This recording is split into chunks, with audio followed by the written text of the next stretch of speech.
Thick, rolling fog creeps through the halls of an ancient fortress. Stone corridors stretch into darkness, lined with glowing crosses that pulse with an unnatural light.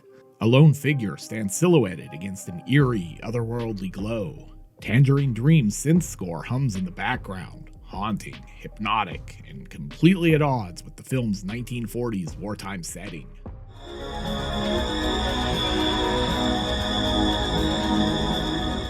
The Keep is a film of contradictions. It is beautiful yet fractured, atmospheric yet incoherent, ambitious yet utterly compromised. It's the kind of film that lingers in the mind, not because of its story, what remains of it anyway, but because of the way it feels. It's a fever dream rendered in cold stone and neon light, a gothic horror epic buried under the weight of its own incompleteness. It should have been a masterpiece. Instead, it becomes one of horror's greatest failures. But why? To understand what went wrong, we need to look at The Keep as a film at war with itself. On one side, Michael Mann, fresh off the success of Thief, eager to push genre filmmaking into something more poetic, more expressionistic. His vision was grand, abstract, and deeply metaphysical. On the other, a studio that wanted a commercial horror film, something digestible and marketable. What resulted was a film that feels like a half-remembered nightmare, stunning in its imagery, but maddening in its incompleteness. And yet, despite its flaws, or maybe even because of them, The Keep endures. There's something undeniably hypnotic about it, something that keeps pulling people back. Maybe it's the striking, dreamlike cinematography. Maybe it's the synth-driven soundtrack that makes the whole thing feel like a haunted opera.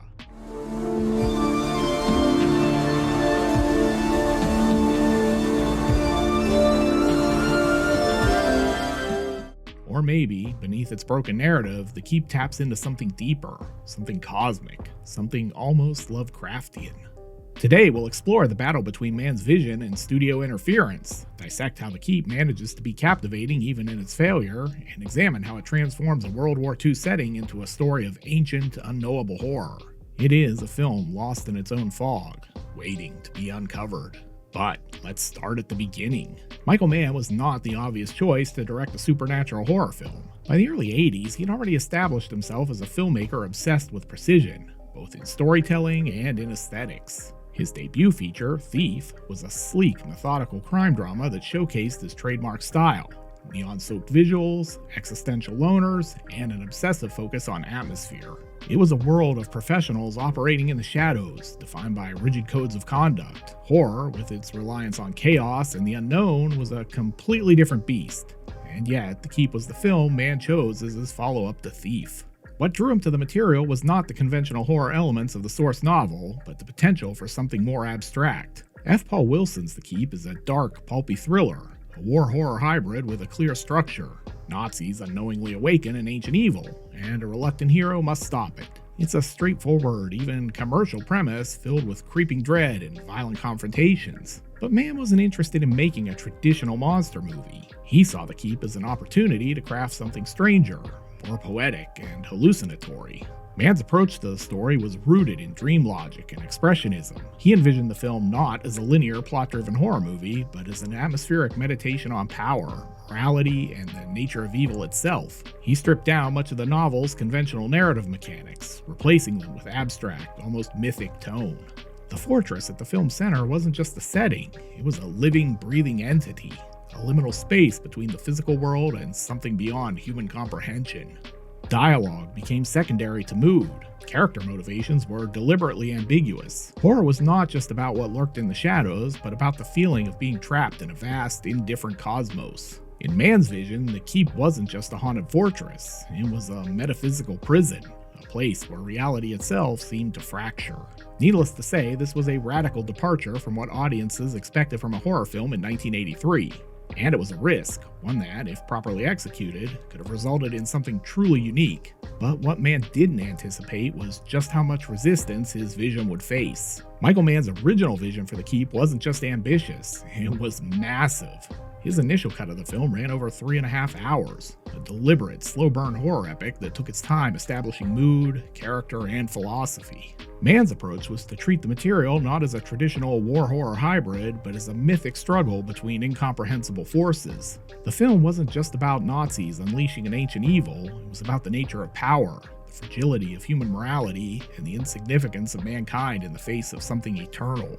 But Paramount Pictures had no interest in a metaphysical horror film drenched in existential dread. They wanted something marketable. The studio panicked at Mann's lengthy, experimental approach and demanded drastic cuts, forcing the director to whittle his 3.5-hour vision down to just 96 minutes. The results were catastrophic. What remained was a fractured, incomplete film that felt more like a series of dreamlike vignettes than a coherent story. Entire subplots were obliterated. Molasar's origins, once a central mystery, were left frustratingly vague, reducing him from an ancient cosmic entity to a barely explained monster. Dr. Kuza's moral struggle, a key element of the novel, was stripped down to a few cryptic conversations, making his decisions feel abrupt and unearned. Even the film's supernatural elements suffered. Early drafts and deleted material suggested a far stronger emphasis on Nazi occultism, which would have given the story more depth and historical resonance.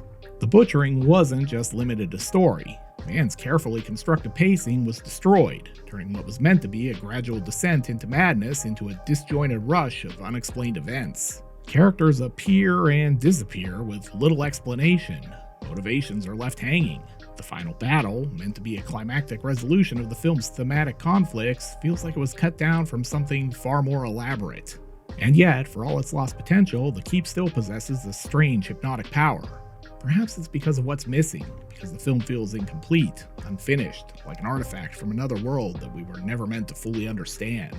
And as for that missing footage, it's likely gone forever. No deleted scenes have surfaced, and Michael Mann has shown zero interest in revisiting the film. For him, The Keep is a relic of a past he'd rather forget. And so, The Keep remains what it is, a mesmerizing ruin, a half-finished masterpiece buried under the weight of what could have been. In many ways, this reflects the fate of the film's own antagonists. The German soldiers in The Keep don't realize it, but they are never in control. Unlike other World War II horror films where the Third Reich actively seeks out occult forces for their own gain, the soldiers who occupy the Keep are merely intruders, blindly stumbling into something ancient and incomprehensible. Their arrogance leads them to desecrate the structure, unknowingly weakening the prison that has kept Molasar contained for centuries. They don't summon him, they don't even know what he is. They simply assume that, as conquerors, they own the space. But the Keep does not belong to them. It never did. Major Camphor, played with cold menace by Gabriel Byrne, is the embodiment of brute military force. He is a man who thrives on control, ruling through fear and violence. Your security doesn't work because your methods are wrong. The answer's fear, Vorman. Fear. Yet, in the face of Molasar, his authority is meaningless. The machine of war he represents, the tanks, the guns, the strict discipline of the Reich, has no power over something so ancient and unfathomable. When confronted with true horror, Camphor is reduced to just another victim, proving that for all their supposed superiority, the Nazis are nothing more than insignificant insects caught in the web of something far greater. Then there's Dr. Kuza. Played by Ian McKellen, Kuza is the only one who directly engages with Molasar, and it is through him that the film's most explicitly Lovecraftian themes emerge. Molasar presents himself as a liberator, a force that can eradicate the Nazi occupiers. Kuza, a Jewish librarian who has suffered under their cruelty, is blinded by his desperation. He believes he is making a righteous choice, aligning himself with a power that would rid the world of evil. But this is a classic Lovecraftian trap. The promise of forbidden knowledge, the illusion of control. In reality, Kuza is not bargaining with a savior. He is unleashing something far worse than he can comprehend. His arrogance, like so many of Lovecraft's doomed scholars, ensures his downfall. Molasar himself is no ordinary monster.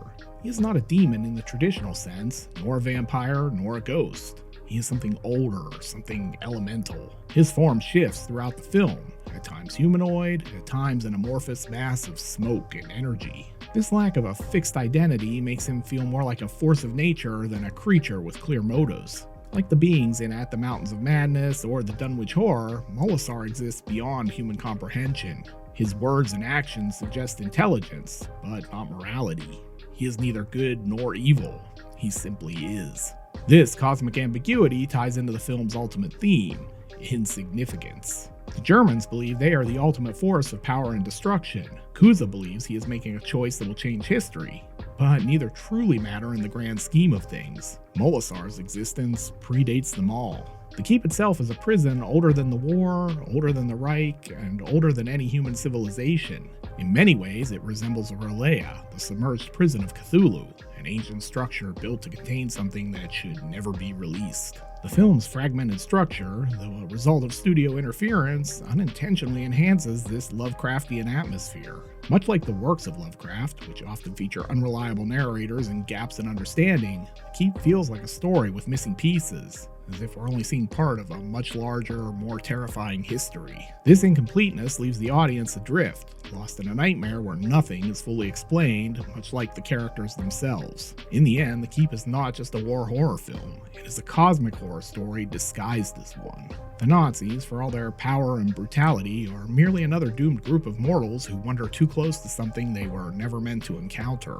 And like all Lovecraftian characters, they are swiftly reminded of the one absolute truth. In the face of the vast, indifferent universe, human ambition, whether it be for conquest, survival, or revenge, is utterly meaningless. Fittingly, the film itself suffered a similar fate. When The Keep hit theaters in 1983, it was dead on arrival. Critics tore it apart for being incomprehensible. Its box office performance was abysmal, and Paramount quickly buried it. For years, it remained little more than an obscure footnote in Michael Mann's career. But time has a way of reshaping a film's legacy, and what was once dismissed as a disaster has gradually transformed into a cult classic. The film's resurgence has little to do with its story, because, let's be honest, the narrative is a fractured mess, but rather more to do with its vibe. It's the haunting visuals, the oppressive gothic atmosphere, the surreal dream logic that makes it unlike anything else in horror. Tangerine Dream's ethereal, synth-heavy score plays a huge role in this. Despite its flaws, The Keep lingers in the mind long after watching, which is more than can be said for most forgotten box office bombs. That lingering impact has led some to see The Keep as an unintentional precursor to a specific strain of modern horror. Films like The Void channel the same mix of Lovecraftian horror and neon-lit surrealism, while Beyond the Black Rainbow and Mandy capture the same kind of detached, dreamlike dread. The work of filmmakers like Panos Cosmatos and the directing duo of Justin Benson and Aaron Moorhead feels like a spiritual evolution of what The Keep was attempting, cosmic horror wrapped in hypnotic, synth-driven aesthetics. Whether these filmmakers were directly inspired by The Keep or just drawn to similar influences, it's clear that the film's unique visual and sonic identity has echoes in today's horror landscape. But the lingering question remains, what if? What if Mann's original 3.5-hour cut still existed? Would The Keep be regarded as a lost masterpiece if it were ever restored? Some believe the film's problems go beyond editing, that even at full length, its abstract narrative and unconventional pacing would have alienated mainstream audiences. Others argue that what we have now is merely a skeleton of Mann's intended vision, and that a restored cut could elevate it from cult oddity to a true genre classic. Unfortunately, we may never know. Unlike other lost films that have been reconstructed from deleted scenes or work prints, there is no sign that Mann's full version of The Keep still exists. Paramount has shown no interest in a restoration, and Mann has distanced himself from the project, refusing to revisit it. And maybe that's fitting. Maybe The Keep works because it's a broken film, because it feels like a fragment of something bigger, something unfinished and unknowable. In a way, that's what makes it endure. Like the ancient evil at its center, The Keep refuses to fade away, haunting the edges of horror history, waiting for those curious enough to seek it out. Ultimately, The Keep is a paradox, an unforgettable vision trapped in a film that barely holds together. It is at once a triumph of atmosphere and a failure of storytelling, a haunting fever dream that lingers despite its broken structure. Michael Mann set out to craft something bold, something mythic and unsettling, only for studio interference to strip it down to a husk of its original form. And yet, even in its fractured state, The Keep, just like the structure at the center of the tale, endures. Perhaps its greatest strength lies in that very incompleteness. The film feels like an artifact from another world, a half-deciphered text filled with cryptic symbols and missing pages. It is both mesmerizing and maddening, a testament to how artistic ambition and commercial realities often collide with devastating results. But I will always wonder this. If Mann's full version were ever restored, would The Keep finally take its place amongst the great horror epics? Or is it fated to remain what it has always been, horror cinema's most beautiful disaster? Ready to perform another post-mortem on a great film? Then check out my video on Session 9. You'll find a link here on the screen. I hope to see you over there.